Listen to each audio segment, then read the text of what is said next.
oversimplification of the situation in Uganda, the search for Joseph Kony, could actually create more complications down the road. Okay, well, let's bring Douglas in here. Douglas, you've seen it as well, I gather. Yes, I watched the film yesterday.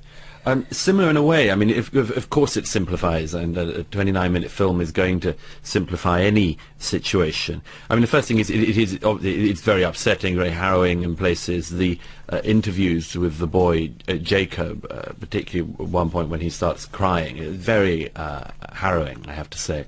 And nobody could but be moved by it. But in a way, that's the problem. That's the issue that comes up with this and with all discussions around this subject, and it comes back to the discussion we had earlier about Syria as well, is that in all of these issues, all of these foreign policy nightmares that the world consistently faces and will go on facing, people have to decide between what is a rational and necessary course of action and what is a something must be done impulse. And increasingly, social media encourages this. No, it doesn't need to be a bad thing, but social media encourages the something must be done syndrome.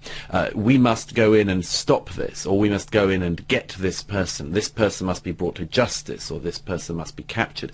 And the reality is always far more complex than that. I mean, the International Criminal Court itself has all sorts of problems with it, and for it to be produced as the panacea as it is in this documentary itself is a problem. So well, I can't help but feeling conflicted. Okay, well, as you two are agreeing, I think I'm going to have to be the opposite end of the spectrum. Let me read you something from a blog written by Anne Penketh for The Independent today. She says, but for me, this video performed a valuable public service in persuading Americans to be interested in foreign policy. Hats off, she says, to Invisible Children for telling Americans about Joseph Kony. Oh yes, that's certainly true. There's certainly an educational aspect to this. People haven't mentioned Joseph Kony in this number for and he was a bad man.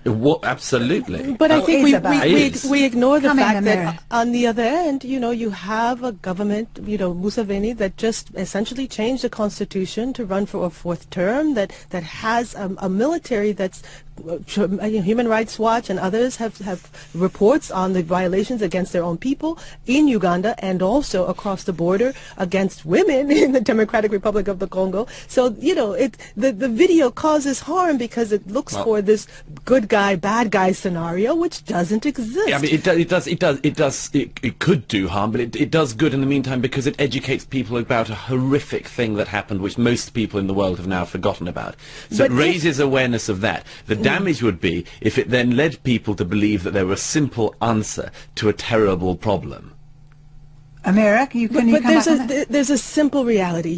The United States has not signed on to the International Criminal Court for very good reasons. If all of this momentum, 40 million people, could encourage their government to sign on to ratify the International Criminal Court to help build norms for accountability, but Amira, that is you engage people in a way that actually creates stability for. But Amira, that is a very simple solution to a very complex problem. The ICC, there are very good reasons why America doesn't want to sign up to it, because the ICC itself brings along problems. It itself is not by any means a form of international justice of the kind that it says it can provide. The issue is, how do you get at accountability? Do you look at a military solution to essentially to kill or apprehend one person? There is no single solution. There is no single solution. There is never a single solution. There are legal solutions to some problems. There are military solutions to other problems. But anyone who thinks that it's straightforward and there's one court or one avenue that you go down is, I'm afraid, simplifying it. You have to build rules of the road. You have to build international norms that bring accountability, that bring justice across the board. Thank you, Amira.